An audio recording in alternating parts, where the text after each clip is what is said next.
자, 반갑습니다. 최면투입니다.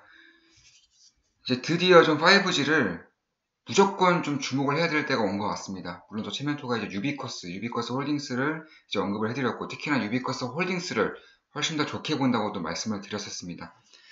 그에 따라서 지금 주가가 많이 빠지다가 다시 올라오는 형태로 이렇게 오고 있습니다. 대표적으로는 이제 오이솔루션이 가장 강한 흐름을 보이고 있는 것 같습니다.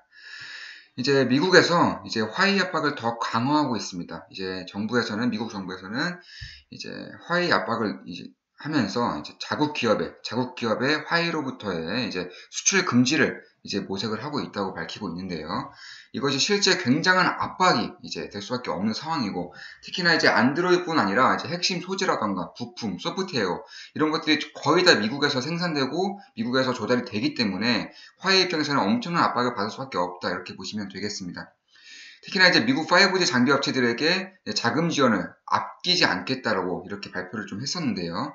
사실상 이게 아직은 통과가 되진 않았지만은, 만약에 발의가 되고 통과가 된다면 이제 한국 5G 장비 업체들이라던가 한국 5G 소재 업체들에게도 굉장히 큰 이슈가 되면서 모멘텀이 발생할 수 있다, 이렇게 저치멘트는 보고 있습니다.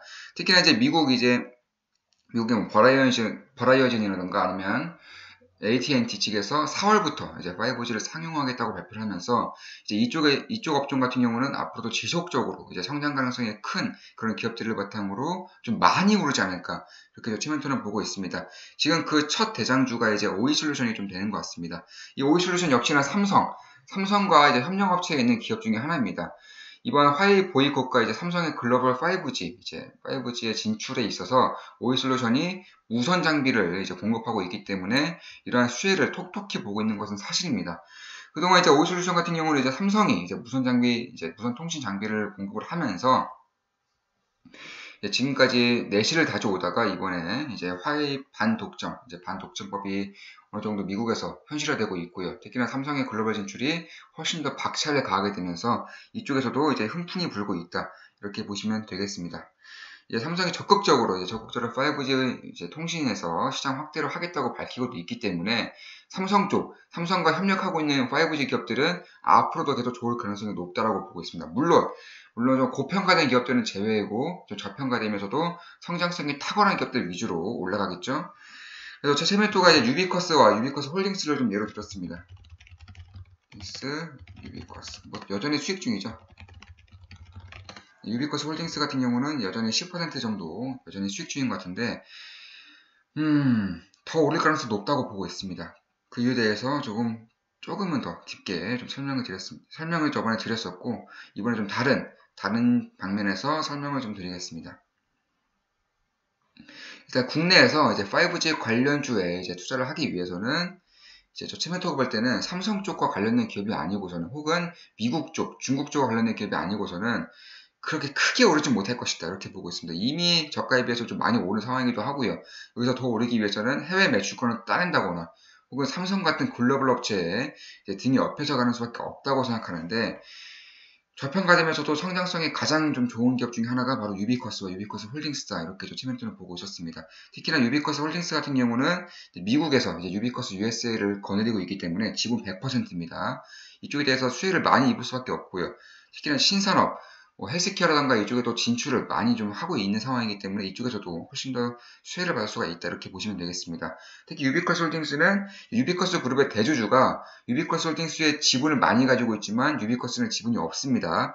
이런 부분에 대해서도 앞으로도 유비쿼스 홀딩스에 조금 더 그룹의 지분이라던가 그룹의 수익성을 좀 몰아줄 가능성이 높다라고 최면토는 판단을 하고 있는 겁니다.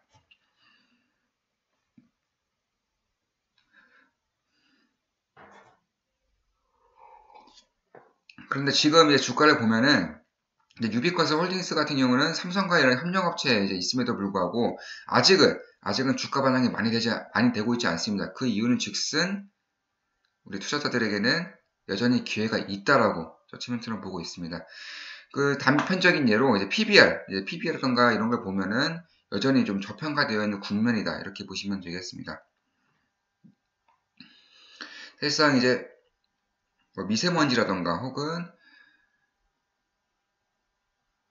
지금 막 살아나는 바이오 기업이라던가 이쪽은 굉장히 많이 이제 이슈가 되고 있고 장기적으로 많이 오르고 있지만 이 5G는 이제 막 시작하는 그런 업종 중에 하나이기 때문에 특히나 좀 더 강한 흐름을 조금 더 장기적으로 보일 수 있다는 점에서 무조건 집중을 해야 한다. 그 중에서도 유비쿼스, 특히나 유비쿼스 홀딩스에 주목을 해야 한다라고 이제 지속적으로 말씀을 드리고 있습니다.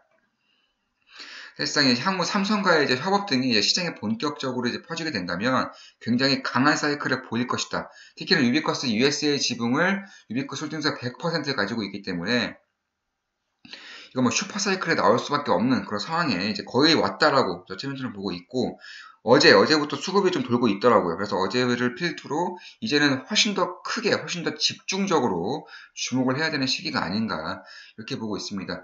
특히 이제 유비쿼스 홀딩스에서 얼마 전에 좀 밝혔죠. 얼마 전에 이제 IR에서 밝혔습니다. 삼성과의 이제 협의가 이제 되고 있는 단계라고 실질적으로 밝혔고요. 특히나 5G 단계에서 삼성전자뿐만 아니라 다른 대기업들이라던가 정부에서 굉장히 주목하고 있고 강조하고 있는 업종 중에 하나이기 때문에 수혜를 받을 수 있는 기업이 될 수 있도록 하겠다라고 유비쿼스 홀딩스 측에서 밝혔습니다. 이 부분에 대해서도 굉장히 좋게 보는 부분이기도 합니다. 그래서 좀 매수 범위를 본다면 이미저 체멘토가 그 전에 좀 추천드린 단가에서는 많이 올랐습니다. 많이 10% 이상 수익 중이기 때문에 좀 다시 볼 필요가 있습니다. 다시 본다면 만약에 신규 매수자라면 혹은 추가 매수를 좀 고민하고 계신 분이라면은 물론 제 영상은 전부 다 매수 매도 추천 아닙니다. 참고하시면서 투자에 도움이 되신다면은 그것만으로도 저 체멘토는 굉장히 좀 성취감이 좀 느껴질 것 같습니다. 참고하시면서 성공 투자하시길 바라는 마음에서 이렇게 알려드리는 겁니다. 보시면은 이쪽에 이제 지지라인이 좀 형성이 되어 있습니다. 11,000원 후반대라면은 여전히 좀 잡을 수 있는 기회가 아닌가. 뭐 지금 가격에서도 잡을 수 있다고 봅니다. 12,000원 뭐 중반대에서 11,000원 후반대가 이제 1차 지지라인이 되겠고요. 2차 지지라인은 여기서 한 이 정도가 됐습니다. 그러니까 12,000원 중반대에서 10,000원 중반대까지 천천히 분할 매수를 한다면 어떻게 보면 좀 괜찮은 기회가 올 수도 있다. 최면토는 이렇게 보고 있습니다. 여기서도 역시 마찬가지죠. 이런 식으로 본다면 역시나 12,000원 중반대에서 9,000원대까지 천천히 분할 매수가 가능하다라고 보시면 되겠습니다. 월봉 보시면 굉장히 강한 흐름이 나오면서 거래량이 많이 터졌습니다. 이거 굉장히 변동성이 커질 수 있는 구간이기 때문에 좀 조심을 해야 되는 구간이 맞습니다. 이 부분 좀 염두하시면서 투자하신다면은 조금 더 안정적으로 투자할 수 있지 않을까 이렇게 보고 있습니다. 역시나 만원대에서 9,000원대까지 좀 단기적으로 분할 매수가 가능한 구간이다 이렇게 보시면 되겠습니다. 여타 이제 오이솔루션 이제 좀 가치 평가를 좀 하더라도 오이솔루션은 시가총액이 1,800억인데 매출이 이제 올해 드디어 이제 작년부터 흑자 전환됐습니다. 흑자 전환되었고 자본 총계는 대략 672억. 그러니까 여전히 좀 고평가다. 저처럼 저렇게 보고 있는 겁니다. 굉장히 고평가고 RFH와 시도 역시 마찬가지입니다. 이것도 삼성밸류죠. 이것도 삼성밸류라서 많이 오르고 있습니다. 이거 시가총액이 6,500억인데 매출은 당연히 좋아질 겁니다. 매출은 지속적으로 성장 중, 역시 영업이익도 성장 중이고 당기순이익도 성장 중입니다. 256억의 당기순이익이 작년에 나왔습니다. 그럼에도 불구하고 이제 ROE 역시나 이렇게 지속적으로 많이 성장 중에 있습니다. 그러니까 여전히 좀 장기 성장이 타고 있다 이렇게 보시면 되겠습니다. 256억 원에 이제 자본 총계도 1,500억 원. 역시 이것도 좀 고평가다. 고평가 라인에 좀 다가서고 있다 이렇게 보시면 되겠습니다. 그에 반해서 유비쿼스라던가 유비쿼스 홀딩스를 좀 간단하게도 살펴드리면은 1,700억 원에 이제 단기순이익은 160억 원. ROE 20이 넘습니다. ROE 20이 넘고 자본총계는 810억 원. 고평가 절대 아니죠. 고평가 아니라고 보고 있습니다. 왜냐면 이 영업이익률도 17% 이상 나오고 ROE가 20 이상 나오는데 단기순이익이 160억 원이다. 이건 여전히 더 많이 오를 가능성이 높다. 유비쿼스 홀딩스는 이제 지배주이기 때문에 PBR로 좀 보실 필요가 있습니다. 2,300억 원인데 역시 실적도 괜찮게 나오고 있고요. 자본 총계는 2,300억 원. PBR이 여전히 1 부분이다. 이렇게 보시면 되겠습니다. 영업이익률도 꾸준히 지키고 있고요.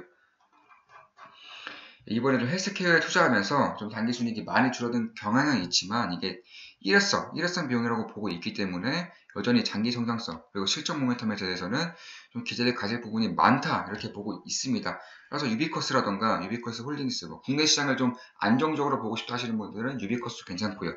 해외 시장까지 조금 더 유비커스 그룹이 훨씬 더 영업 활동을 잘 해낼 수 있을 것이다라고 판단하시는 분들은 유비커스 홀딩스 좀 보셔도 될 것 같습니다. 자, 이것으로 이제